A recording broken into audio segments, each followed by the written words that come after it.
तो hello everyone, welcome to my channel smart study DS में। So guys, आज की इस वीडियो में मैं आपको पहले ही क्लियर कर दूं, आज आपका कोई भी एमपी पुलिस कांस्टेबल का एग्ज़ाम नहीं है। बस मैं ये वीडियो उन स्टूडेंट के लिए लेकर आया हूं जिनका आगे आने वाले दिनों में एमपी पुलिस कांस्टेबल का एग्ज़ाम होने वाला है। तो जिन भी कैंडिडेट का एग्ज़ाम आगे आने वाले दिनों में है और ये जो होने वाला एग्ज़ाम है, मैं आपको 100% ये गारंटी देता हूँ आपके इस एग्ज़ाम में यहाँ से क्वेश्चन ज़रूर पूछे जाएंगे। तो यहाँ पर वीडियो को लास्ट तक ज़रूर देख लीजिएगा। और आप सभी से रिक्वेस्ट करूँगा, अगर अभी तक आप मेरे चैनल को सब्सक्राइब नहीं किया है तो एमपी पुलिस कांस्टेबल से रिलेटेड पल पल की अपडेट के लिए चैनल को सब्सक्राइब करके बेल आइकन को ऑन कर लीजिएगा, ताकि आपको जितने भी सेशन प्रोवाइड करवाए जाएं आपके एग्ज़ाम के ओरिएंटेड उन सभी की नोटिफिकेशन पहुंचती रहे और आप सेशन को वॉच कर सकें।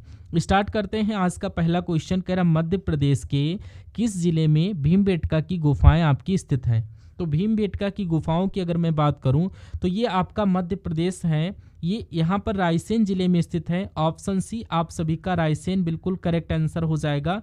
इसके अलावा एग्जाम में क्वेश्चन पूछा जाता है कि ये जो भीमबेटका है ये किस वन्य जीव अभ्यारण्य से रिलेटेड करता है या किस वन्य जीव अभ्यारण्य में आपका स्थित है। तो ये आपका भीमबेटका है, ये रातापानी वन्य जीव अभ्यारण्य होता है, यानी कि विंध्य श्रेणी के दक्षिण किनारे पर ये स्थित है। और इसके अलावा मैं आपको बता दूं, 2003 में इसको यूनेस्को की विश्व धरोहर स्थल इसको घोषित किया गया था। इसके अलावा एग्जाम में आपसे क्वेश्चन पूछा जाता है कि भीमबेटका की खोज ये किसके द्वारा और कब किया गया था। तो भीमबेटका जो कि आपका पुरातात्विक स्थल है और इसकी खोज जो है ये 1957 और 58 में यहाँ पर किया गया था। और इनका नाम क्या था ये आप लोग कमेंट बॉक्स में बताना कि किसके द्वारा भीमबेटका की खोज की गई थी। ये खोज तो मैंने बता दी 57 और 58 में की गई थी, और नाम आपको बताना है कमेंट बॉक्स में। और ये भीमबेटका भारत का दुनिया का सबसे पुराने चित्रों में से एक था। ये सारे फैक्ट आपको ध्यान में रखना है। नेक्स्ट क्वेश्चन आपका यहाँ पर कह रहा, मध्य प्रदेश के प्रथम निर्वाचित मुख्यमंत्री कौन थे। नेक्स्ट क्वेश्चन कह रहा, मध्य प्रदेश के प्रथम निर्वाचित मुख्यमंत्री कौन थे। तो ये कौन थे, यहाँ पर पंडित रविशंकर शुक्ल थे, और इन्होंने 1 नवंबर 1956 को पुनर्गठित यहाँ पर मध्य प्रदेश को राज्य के रूप में यहाँ पर पदभार अपना ग्रहण किया था। तो ऑप्शन बी पंडित रविशंकर शुक्ला आपका करेक्ट आंसर हो जाएगा। नेक्स्ट क्वेश्चन आपका कह रहा, मध्य प्रदेश का राज्य पक्षी ये क्या है। तो मध्य प्रदेश का जो आपका राज्य का पक्षी है ये आपका यहाँ पर दूधराज हो जाता है। ऑप्शन बी आपका करेक्ट आंसर हो जाएगा। इसके अलावा दूधराज का अगर अन्य नाम पूछा जाए तो ये आपका शाह बुलबुल हो जाता है, यानी कि यहाँ पर दूधराज को शाह बुलबुल के नाम से भी जाना जाता है। और दूधराज का अगर वैज्ञानिक नाम यहाँ पर साइंटिफिक नाम अगर आपसे पूछ लिया जाए तो इसका साइंटिफिक जो नेम है ये आपका टर्सीफोन पैराडिस है। मैं आपको यहाँ पर लिख कर बता देता हूँ, टर्सीफोन, और ये आपका पैराडिन ये आपका दूधराज का वैज्ञानिक नाम है। नेक्स्ट क्वेश्चन आपका यहाँ पर आपकी स्क्रीन पर कह रहा है, प्रसिद्ध व्यंग्यकार हरिशंकर परसाई का जन्म मध्य प्रदेश के किस स्थान पर हुआ था। हरिशंकर परसाई का जन्म ये आपका मध्य प्रदेश के होशंगाबाद में हुआ था। होशंगाबाद आप सभी का right answer option number A के साथ चला जाएगा। नेक्स्ट क्वेश्चन आपका यहाँ पर कह रहा, मध्य प्रदेश का सबसे बड़ा जिला क्षेत्रफल के अकॉर्डिंग कौन सा है। तो यहाँ पर क्षेत्रफल के अकॉर्डिंग मध्य प्रदेश का सबसे बड़ा जिला यहाँ पर छिंदवाड़ा है, और छिंदवाड़ा जिला ये आपका 11,815 वर्ग किलोमीटर के क्षेत्रफल में आपका फैला हुआ है, जो कि आपका मध्य प्रदेश राज्य के कुल क्षेत्रफल का लगभग आपका 3.85% है। ये आपको यहाँ पर याद रखना है इस फैक्ट को। और उसके अलावा ये आपसे क्वेश्चन पूछा जाएगा कि छिंदवाड़ा जो जिला है ये किस पर्वतमाला में स्थित है। तो ये आपको यहाँ पर याद रखना है, सतपुड़ा पर्वतमाला में स्थित है। ये फैक्ट आपको याद रखना है। अगला क्वेश्चन आपका यहाँ पर, मध्य प्रदेश का सबसे छोटा जिला क्षेत्रफल के अकॉर्डिंग कौन सा है। तो ये अगर क्वेश्चन आ जाए कि क्षेत्रफल के अकॉर्डिंग मध्य प्रदेश का सबसे छोटा जिला ये आपका निवाड़ी जिला हो जाता है, और इसका कुल क्षेत्रफल एग्जाम में अगर आ जाता है तो ये आपका लगभग 1170 वर्ग किलोमीटर है। और मैं आपको बता दूं, ये आपका जो निवाड़ी जिला था ये पहले आपका यहाँ पर इकवट जिले का हिस्सा था। अगर इसका गठन पूछ लिया जाए कब हुआ, तो इसका गठन आपका 1 अक्टूबर 2018 को यहाँ पर इसका गठन किया गया था। ऑप्शन बी निवाड़ी जिला आपका करेक्ट आंसर हो जाएगा। नेक्स्ट क्वेश्चन आपसे कह रहा है, मध्य प्रदेश की प्रथम महिला मुख्यमंत्री कौन थी। तो मैं आपको बता दूं मध्य प्रदेश की जो प्रथम महिला मुख्यमंत्री हैं ये आपकी सुश्री उमा भारती रही थी और ये किस पार्टी से संबंधित थी? बीजेपी यानी कि भारतीय जनता पार्टी से आपकी संबंधित थी। और इन्होंने मुख्यमंत्री पद की जो शपथ कब ली थी ये अगर पूछ लिया जाए तो 8 दिसंबर वर्ष 2003 को ये यहाँ पर मुख्यमंत्री पद की शपथ ली थी। अगर इनका कार्यकाल पूछ लिया जाए तो ये आपका 2003 से लेकर अगस्त 2004 तक यहाँ पर कार्यकाल इनका रहा था। और मैं आपको बता दूं जो मध्य प्रदेश के आपकी अब तक की एकमात्र महिला मुख्यमंत्री हैं वो आपकी ऑप्शन ए उमा भारती आपका करेक्ट आंसर हो जाएगा। अगला क्वेश्चन आपका यहाँ पर मध्य प्रदेश का राज्य पशु क्या है यानी स्टेट एनिमल क्या है ये आपसे पूछ लिया जाए तो मध्य प्रदेश का आपका राजकीय पशु जो है ये आपका बारहसिंगा है। और बारहसिंगा को यहाँ पर है अगर आपसे पूछ ले तो आप लोग कमेंट बॉक्स में बताइए। और इसके अलावा गुगावल राष्ट्रीय उद्यान के बारे में पूछ लिया जाए तो ये महाराष्ट्र राज्य में स्थित है। तो ये फैक्ट आपको ध्यान रखना है। नेक्स्ट टाइप का क्वेश्चन देखिए, प्रसिद्ध साहित्यकार गजानन माधव मुक्तिबोध का जन्म ये मध्य प्रदेश के किस स्थान पर हुआ था? तो ये गजानन माधव मुक्तिबोध का जन्म यहाँ पर मध्य प्रदेश के सांची का जो स्तूप है ये मध्य प्रदेश के यहाँ पर रायसेन जिले में स्थित है। अगर आपसे पूछा जाए आपका रायसेन यहाँ पर करेक्ट आंसर हो जाएगा। और सांची का स्तूप यहाँ पर मध्य प्रदेश में किस जिले में स्थित है? रायसेन करेक्ट आंसर कर लीजिएगा आप सभी लोग।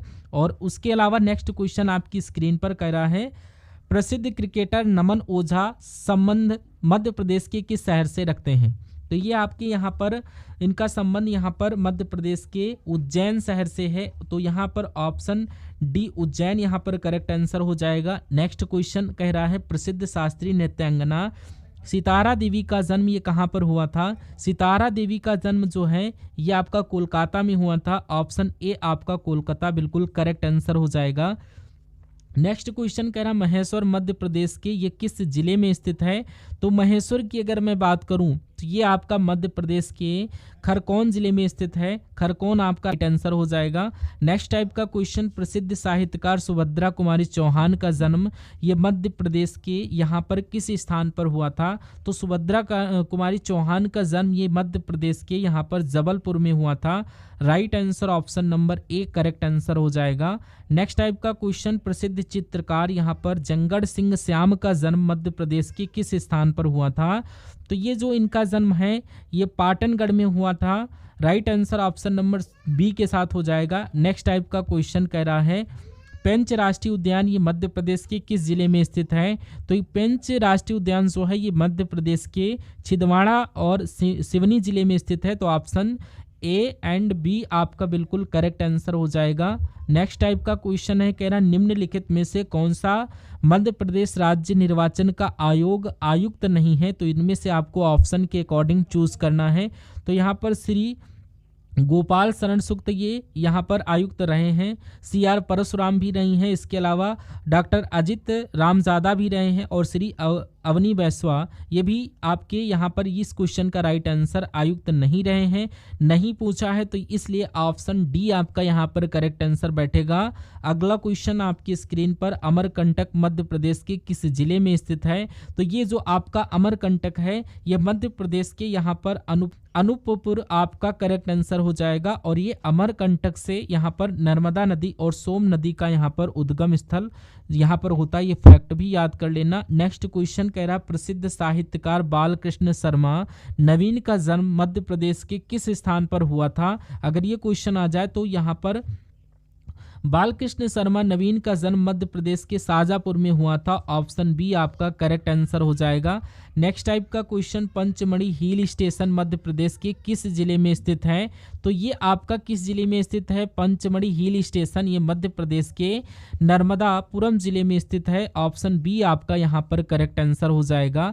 नेक्स्ट टाइप का क्वेश्चन देखिए, यहाँ पर वित्त आयोग की सिफारिशों को किस अनुसूची में शामिल किया जा सकता है?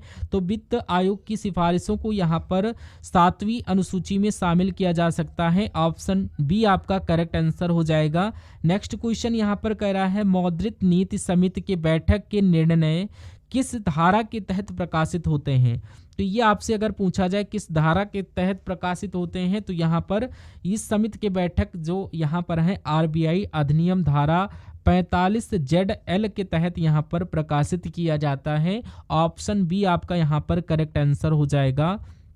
नेक्स्ट क्वेश्चन कह रहा है संविधान के अनुच्छेद 312 के तहत अखिल भारतीय सेवाओं का सृजन करने के लिए किस बहुमत की आवश्यकता होती है। तो यहाँ पर इनके सृजन करने के लिए यहाँ पर राज्यसभा में विशेष बहुमत की यहाँ पर आवश्यकता होती है। इस क्रम में आपका ऑप्शन बी करेक्ट आंसर हो जाएगा। नेक्स्ट टाइप का क्वेश्चन कह रहा है गैर निष्पादित परिसंपत्ति यानी कि नैफ को संदिग्ध परिस्थिति में वर्गीकृत करने के लिए जो अवधि है ये आपका क्या है। तो इसमें आपका यहाँ पर करने की अवधि है ये आपका 12 महीने है। ऑप्शन बी आपका 12 महीने करेक्ट आंसर हो जाएगा। नेक्स्ट टाइप का क्वेश्चन कह रहा है भारतीय संविधान के अनुच्छेद 131 के तहत किस प्रकार के विवादों का निपटारा किया जाता है। तो अनुच्छेद 131 के तहत केंद्र और राज्यों के बीच मध्य जो विवाद होता है इससे निपटारा किया जाता है। तो ऑप्शन ए आपका करेक्ट आंसर हो जाएगा। नेक्स्ट टाइप का क्वेश्चन करा विदेशी मुद्रा प्रबंधन अधिनियम जिसको इंग्लिश में आपको फेमा कहते हैं। फेमा का फुल फॉर्म क्या होता है, यानी कि फॉरेन एमिस मैनेजमेंट जो है असिस्टेंट होता है। तो फेमा एक्ट जो है ये आपका वर्ष 1999 में लागू हुआ था। ऑप्शन बी आपका करेक्ट आंसर हो जाएगा। नेक्स्ट टाइप का क्वेश्चन कह रहा है राष्ट्रीय प्रतिभूति जमा संस्थान यानी कि NSDI की स्थापना किस वर्ष हुई थी। तो ये आपकी NSDL की स्थापना ये 1996 में आपकी किया गया था। ऑप्शन बी आपका यहाँ पर करेक्ट आंसर हो जाएगा। नेक्स्ट टाइप का क्वेश्चन कह रहा है संविधान के अनुच्छेद 280 के तहत गठित वित्त आयोग का जो कार्यकाल है ये कितने वर्षों का होता है। तो वित्त आयोग का जो गठन है ये राष्ट्रपति के द्वारा किया जाता है अनुच्छेद 280 के तहत, और वित्त आयोग का जो कार्यकाल होता है ये 5 वर्षों का होता है। तो ऑप्शन बी आपका 5 वर्ष करेक्ट आंसर हो जाएगा। नेक्स्ट क्वेश्चन यहाँ पर सार्क के चार्टर में कुल कितने अनुच्छेद होते हैं। तो सार्क के चार्टर में यहाँ पर टोटल 10 अनुच्छेद हैं और ऑप्शन बी आपका 10 अनुच्छेद करेक्ट आंसर हो जाएगा। नेक्स्ट टाइप का क्वेश्चन देखिए भारतीय रिजर्व बैंक के बैलेंस शीट में अन्य देयताएं ये क्या दर्शाती हैं। तो भारतीय रिजर्व बैंक के बैलेंस में जो अन्य देयताएं होती हैं ये विविध दायित्व को यहाँ पर निर्धारित करती हैं। ऑप्शन ए आपका करेक्ट आंसर हो जाएगा। नेक्स्ट टाइप का क्वेश्चन देखिए किस संविधान के तहत 356 के तहत राष्ट्रपति शासन की अधिकतम अवधि क्या होती है। तो अधिकतम अवधि जो होती है आपका 2 वर्ष होती है। ऑप्शन सी आपका 2 वर्ष करेक्ट आंसर हो जाएगा। यहाँ पर थोड़ा सा सुधार करने की जरूरत है। अनुच्छेद 356 के तहत राष्ट्रपति की अधिकतम जो यहाँ पर अवधि होती है ये 3 वर्ष की होती है। इस क्रम में right answer option number B के साथ, और ये शुरुआत में 6 महीने के लिए आपके लिए लागू होती हैं और संसद के दोनों सदनों की मंजूरी से इसे 6 महीने तक आपको बढ़ाया भी जा सकता है। ऑप्शन बी 3 वर्ष आपका यहाँ पर करेक्ट आंसर होगा। नेक्स्ट क्वेश्चन आपका कह रहा है वित्तीय समावेशन सूचकांक ये आपका किस वर्ष शुरू किया गया था। तो ये आपको बता दूं भारतीय रिजर्व बैंक यानी कि आरबीआई के द्वारा ये वित्तीय समावेशन सूचकांक को यहाँ पर आधिकारिक तौर पर ये आपका 17 अगस्त वर्ष 2021 को यहाँ पर स्टार्ट किया गया था। ऑप्शन बी आपका 2021 करेक्ट आंसर हो जाएगा। नेक्स्ट क्वेश्चन संविधान के अनुच्छेद 368 में संशोधन की प्रक्रिया किस देश से प्रेरित है। तो अगर ये क्वेश्चन आ जाए तो यहाँ पर मैं आपको संविधान संशोधन की प्रक्रिया का जो उल्लेख है ये अनुच्छेद 368 में किया गया है और संशोधन की प्रक्रिया ये दक्षिण अफ्रीका से यहाँ पर प्रेरित है। ऑप्शन ए यहाँ पर दक्षिण अफ्रीका बिल्कुल करेक्ट आंसर हो जाएगा। नेक्स्ट क्वेश्चन आपकी स्क्रीन पर देखिए, और जो भी स्टूडेंट नए विजिट कर रहे हैं चैनल पर और अभी तक चैनल को सब्सक्राइब नहीं किया है सो प्लीज़ चैनल को सब्सक्राइब करके बेल आइकन को ऑन कर लीजिएगा और यहाँ पर अगले क्वेश्चन को देखिए और राइट आंसर बताने की कोशिश करिए। क्वेश्चन कह रहा है राष्ट्रीय स्वच्छ गंगा मिशन ये यानी कि NMCG ये किस मंत्रालय के अधीन कार्य करता है? तो ये राष्ट्रीय स्वच्छ गंगा मिशन ये आपका जल शक्ति मंत्रालय के अधीन वर्क करता है। ऑप्शन बी आपका यहाँ पर करेक्ट आंसर हो जाएगा। अगला क्वेश्चन कह रहा है मौद्रिक नीति जो आपका समिति है इसके तहत सदस्यों की कुल संख्या कितनी होती है? तो मौद्रिक नीति के समिति के तहत ये आपके कुल 6 सदस्य इसमें बिलोंग करते हैं, जिसमें 3 सदस्य भारतीय रिजर्व बैंक यानी कि RBI से होते हैं और 3 आपके केंद्र सरकार के द्वारा होते हैं जो नियुक्त किए जाते हैं। ऑप्शन सी आपका करेक्ट आंसर हो जाएगा। नेक्स्ट टाइप का क्वेश्चन, संविधान के अनुच्छेद 360 के तहत वित्तीय आपातकाल की जो अधिकतम अवधि क्या होती है? तो ये अनुच्छेद 360 के तहत यहाँ पर वित्तीय आपातकाल जो लगाया जाता है, और वित्तीय आपातकाल की कोई भी आपकी अधिकतम अवधि नहीं होती है, यानी कि संसद के दोनों सदनों के द्वारा यहाँ पर अनुमोदन के बाद इसे आपका अनिश्चित काल तक बढ़ाया जा सकता है जब तक कि इसे आपको रद्द न कर दिया जाए, इसलिए ऑप्शन बी आपका करेक्ट आंसर होगा। नेक्स्ट क्वेश्चन कह रहा है विदेशी मुद्रा भंडार में SDR का पूरा नाम क्या होता है? तो ये आपका फॉरेक्स रिजर्व। SDR का पूरा नाम जो है ये सबसे पहले आपको इंग्लिश में बता देता हूँ, इसका पूरा नाम इंग्लिश में स्पेशल ड्राइंग राइट्स होता है। हिंदी में अगर इसको बात करें तो विशेष आहरण अधिकार होता है। ऑप्शन ए आपका करेक्ट आंसर हो जाएगा।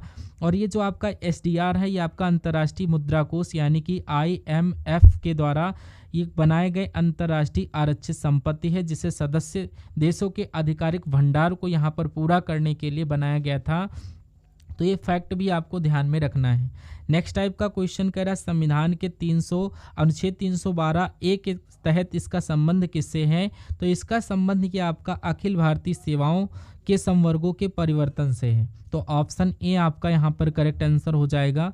नेक्स्ट क्वेश्चन कह रहा है राष्ट्रीय प्रतिभूति बाजार नियामक यानी कि सेबी की स्थापना है ये किस वर्ष हुई थी? तो ये कब हुई थी ये आपसे पूछ लिया जाए तो यहाँ पर बताइए कि राष्ट्रीय प्रतिभूति बाजार नियामक सेबी की स्थापना ये कब हुई थी? तो यहाँ पर ये सेबी की स्थापना जो है ये वर्ष 1988 में भारत सरकार के एक प्रस्ताव के माध्यम से एक गैर संवैधानिक निकाय के रूप में इसकी स्थापना की गई थी। तो ऑप्शन डी 1900 यहाँ पर बी आपका 1988 करेक्ट आंसर हो जाता है। और इसके अलावा एग्जाम में पूछा जाता है कि सेबी को आपकी सहायता और स्टैच्यू निकाय का दर्जा कब दिया गया था? तो ये आपका 12 अप्रैल और 1993 को भारतीय संसद द्वारा पारित सेबी अधिनियम द्वारा पारित यहाँ पर एक सहायता और वैधानिक यानी कि यहाँ पर निकाय का दर्जा आपको दिया गया था। और 30 जनवरी 1992 में और जो सेबी अधिनियम है ये आपका प्रभावी हुआ था। तो ये फैक्ट आपको ध्यान रखना है। और नेक्स्ट क्वेश्चन कह रहा है संविधान के अनुच्छेद 323A के तहत ये किस प्रकार के न्यायाधिकरणों का गठन किया जा सकता है? जहाँ पर ऑप्शन आपका प्रशासनिक न्यायाधिकरण और या फिर कर न्यायाधिकरण, पर्यावरण न्यायाधिकरण या सेवा न्यायाधिकरण। तो यहाँ पर ये जो आपका लास्ट क्वेश्चन था और इसका क्वेश्चन आपको अगर पता है तो कमेंट बॉक्स में दीजिए और उत्तर देना है आपको। अगर वीडियो पसंद आई है तो वीडियो को लाइक ज़रूर करिएगा और इसी तरीके से MP पुलिस से रिलेटेड पल पल की अपडेट पाने के लिए चैनल को सब्सक्राइब ज़रूर रखिएगा। हम सभी लोग मिलते हैं नेक्स्ट पार्ट में, तब तक के लिए thanks to watching this session और हम सभी लोग मिलते हैं नेक्स्ट पार्ट में। जय हिंद साथियों।